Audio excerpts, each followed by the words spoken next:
Hello to all my divine soul family. Judgement judgement एक खतरनाक energy है, सबसे भयानक। वो आपको कुछ सीखने ही नहीं देंगे। आप ही के अंदर है, आपको सीखने नहीं देंगे। प्रॉब्लम क्या है ना, हम दूसरों को जज करते करते भूल जाते हैं कि ये एनर्जी हमारे अंदर डेवलप हो रही है।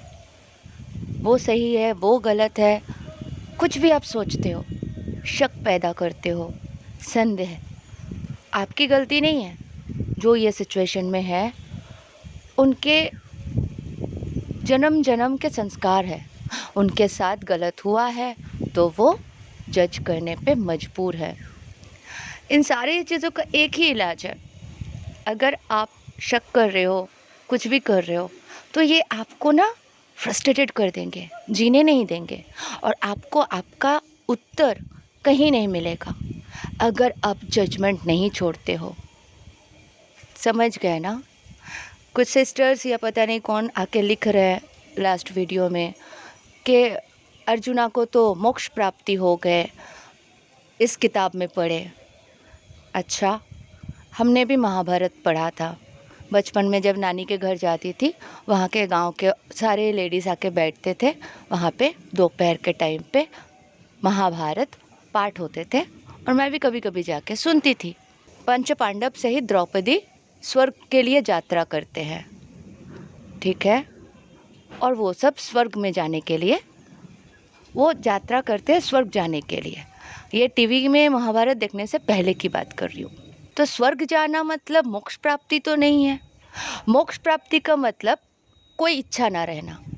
तो आपको क्या पता अर्जुन के अंदर अभिमन्यु से फिर से मिलने का इच्छा हो या ना हो, द्रौपदी को फिर से अकेले पाने का इच्छा हो या ना हो।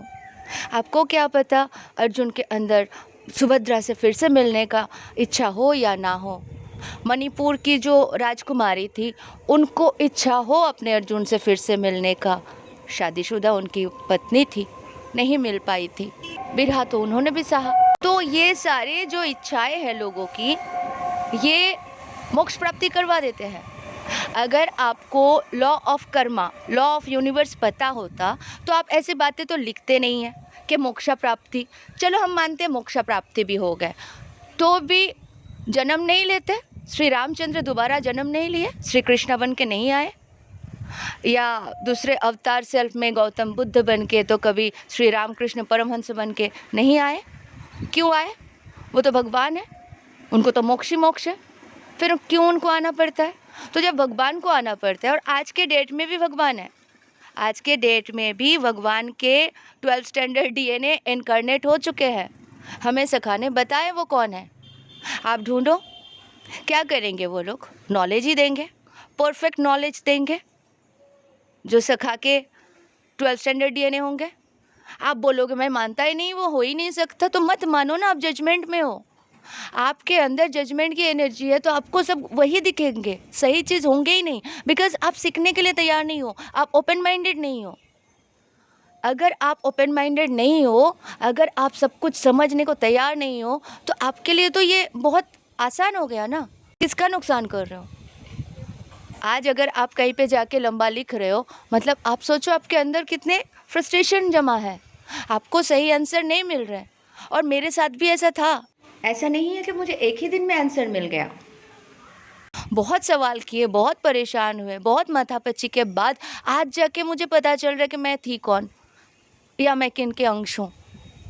हम लोग मल्टी डायमेंशनल बीइंग हैं, हम लोग कहीं पे भी होते हैं, सब सोर्स से होते हैं। तो आप और मैं अलग है ही नहीं। फ़र्क इतना है कि मैं जजमेंट में नहीं हूँ और आप हो। तो आप दूसरे को जज कर रहे हो, आके सोल पर्पस की माँ के बारे में कुछ भी लिख रहे हो। गुरु माँ है मेरी, माँ दुर्गा की झलक दिखी थी मुझे उनमें, तब जाके मैं उनको सुनती थी। उन्होंने आज मेरे जर्नी कंप्लीट करने में बहुत बड़े योगदान दिए। क्या करते, कैसे करते, किसी के भी बारे में कुछ भी मत बोला करो। बहुत गलत कर्म क्रिएट कर रहे हो खुद का, क्योंकि आप जब किसी को गलत बोलते हो ना, आप गलत क्रिएट कर रहे हो। आप 10 लोगों को सिखा नहीं रहे हो। तो मुझे पता है कि 100 लोग मेरे स्टूडेंट हैं जो सुन रहे हैं, जो ओबीडिएंट है, जो जजमेंट में नहीं है, जो संपूर्ण समर्पण में है। तो समर्पण करना सीखो ना। आप बोल रहे हो मैं आंसर नहीं मिल रहा है, आंसर मिलेगा आपको, खुद आंसर मिलेगा, आपके सोल आपको आंसर देंगे। पहले ओपन माइंड तो हो जाओ, पहले चीज़ों को समझने के लिए तैयार तो हो जाओ। किसी के भी बारे में कुछ भी गलत बोल रहे हो तो कितनी गंदा कर्मा और गंदी एनर्जी क्रिएट कर रहे हो अपने अंदर, पता है आपको। सामने वाले को कोई फ़र्क नहीं है, वो टीचिंग दे रहे हैं, हज़ारों लोग सीख के निकल जाएंगे, आप अटक जाओगे। सखा को मैंने एक ही बात बोला, कुछ लोगों को इतना प्रॉब्लम क्यों होते हैं, अगर हम कुछ भी बोलते हैं उसमें आके क्यों पिन अप करते हैं।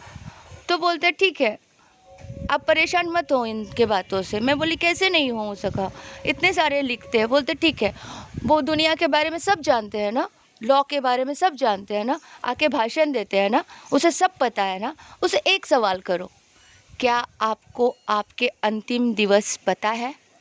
कब आप शरीर छोड़ोगे आपको पता है? किस दिन आपकी मृत्यु आएगी आपको पता है? अगर आपको इसका आंसर है तो आप कुछ भी बोलने के लिए योग्य हो, और अगर आपको इसका आंसर पता ही नहीं है तो पता करो आप खुद कौन हो।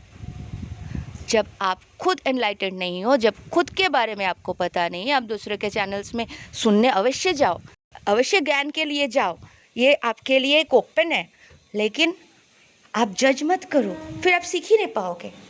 तो अगर आपको सीखना है तो जजमेंट से दूर रहे और संपूर्ण समर्पण करें। समर्पण सबसे बड़ी पवित्र एनर्जी, आप जिसे भी मानते हो डिवाइन के रूप में, जो भी है उन पे समर्पण करो। अल्लाह ताला हो गए, वाहिगुरु हो गए, जीसस हो गए, सखा कृष्ण हो गए, लॉर्ड शिवा हो गए, आदि पराशक्ति माँ हो गई, जिसे मानते हो उसे समर्पण कर दो। बोलो आज से तुम मैं तुम, तुम्हें जैसे चलाना है चलाओ, जो वीडियो सही है वही दिखाओ, मेरे साथ कोई गलत होने ही मत दो। मैं तुम्हें मानती हूँ, तुम जो बोलो आज से मैं बिलीव कर दूँगी, आज से मैं तुम्हें बिलीव करती हूँ। संपूर्ण समर्पण, संपूर्ण समर्पण, ये सीख जाओ, हायर सेल्फ से भी मिल जाओगे, सारी चीज़ें क्लियर भी हो जाएगा, जर्नी कंप्लीट भी कर लोगे, डीएम से मिल भी लोगे, सब कुछ परफेक्ट हो जाएगा। इसीलिए बहुत ज़रूरी है दूसरों के बारे में ताक झाक मत करो। कौन क्या कर रहे हैं उनका जर्नी है। किसी गुरु को आप लिख रहे हो सो कॉल स्पिरिचुअल गुरु, कोई आके बोलते हैं सो कॉल ट्विन फ्लेम जर्नी। हम लोगों को फ़र्क नहीं पड़ता, हमें पता है कि आप प्रोग्रामिंग का हिस्सा हो। हम मैट्रिक्स तोड़ के बाहर आए, आप नहीं आ पाए हो, तो आपको हेल्प करने के लिए हम सारे वीडियो बनाते हैं कि ताकि आप मैट्रिक्स को तोड़ के बाहर आओ, माया जाल से बाहर आओ, जजमेंट दूर हटाओ, सारे बैड एनर्जीज़ को निकालो, एक ही एनर्जी रखो, लव। और जब उसमें रहोगे ना तो दुनिया ब्यूटीफुल हो जाएंगे और किसी को आप गलत बोल ही नहीं पाओगे, क्योंकि हर कोई अगर एक सोच से है तो हर कोई इक्वल है। तो मैं खुद ही खुद को कैसे गलत बोल सकती हूँ? मेरा ही तो एक रूप है वो। आज अगर मैं द्रौपदी का एक पार्ट हूँ, सखा बता रहे हैं, लेकिन मैं हूँ तो आदि पराशक्ति माँ के ही अंश। ये सब तो एक ड्रामा चल रहा है, एक ड्रीम, एक सपना। आज है कल नहीं होगा, तो रहेगा कौन? सिर्फ एनर्जी। तो जब सिर्फ एनर्जी है, सोर्स है, तो इतना क्यों सोचना? क्या पालोगे इतना सोच के? आंसर चाहिए ना, समर्पण करो, दूसरे जगह मत भटको, मत सुनो लोगों को, डिवाइन आंसर देंगे। हमने किया था, द्रौपदी से ज़्यादा समर्पित कोई थी नहीं। इतने भयानक सिचुएशन हुआ, सारी चीज़ें एक्सेप्ट की और गोविंद को समर्पण कर दी। इस जन्म में जब मैं ये सारी चीज़ों से फ्रस्ट्रेटेड होने के बाद मेरे पास और कोई ऑप्शन नहीं था, अशांति भर गई थी दिमाग में, कुछ समझ में नहीं आ रहा था, मैं समर्पण कर दिया सखा को, तो सखा धीरे धीरे आगे बढ़ाते गए। तो यही चल रहा है अब, और हमें अंत पता है, सखा ने हमें अंत बता दिया कि अंत क्या है। तो जब अंत आपको पता चलेगा ना, उस दिन आप बहुत खुश हो जाओगे कि वाह, सब कुछ एक बस सपना है, आज है कल नहीं होंगे। तो इसलिए जजमेंट और बाकी शक वाली कुछ गलत एनर्जी है उसे हटाएं और प्यार से अपने आप पे झांके, देखे कि आप कौन हो।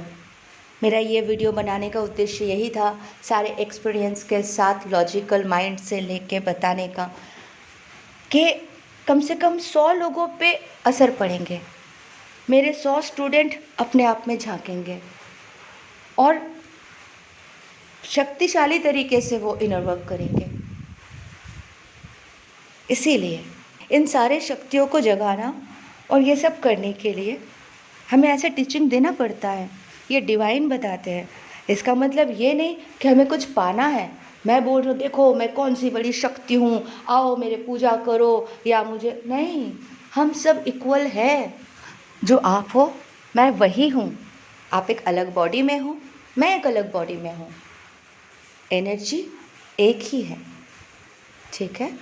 तो समर्पण पे आ जाए, शांत रहे, जजमेंट की एनर्जी छोड़ दे बिल्कुल। कोई भी बैड एनर्जी को अपने ऊपर हावी होने मत दे। तोड़िए मैट्रिक्स को, तोड़िए, जानिए, खुद पे झांकिए क्या है सच्चाई। किताब नहीं दे पाएंगे आपको सच्चाई, जो आपके अंतरात्मा देंगे। उससे बड़ा सच्चाई कुछ नहीं होता है। जब आप आत्मा से कनेक्ट होते हो, वो जो बोलते हैं वो राइट होते हैं। और मिला ना, जो आप सोचोगे वो कल होने वाला है, तो वो होता है। हम इस तरह से एक्सपीरियंस करते करते समझ में आया कि किताब वो इंसान उनके हिसाब से लिखे, उनके अंतर्दृष्टि, उनके कॉन्शियस माइंड के हिसाब से। वो आपके बारे में नहीं बता सकते। अलग अलग तरीके से कॉन्शियस माइंड वर्क करते हैं। एक होने के बावजूद भी आपके माहौल, आपके सिचुएशन, आपके अपब्रिंगिंग, ये सारी चीज़ों से आपके अंदर ये एनर्जीज डेवलप होते हैं। तो आपको इन एनर्जीज़ पे वर्क करना है, ना कि दूसरों पे झांक के, गलत बात बोल के, गलत कर्मा या गलत एनर्जी क्रिएट करना है।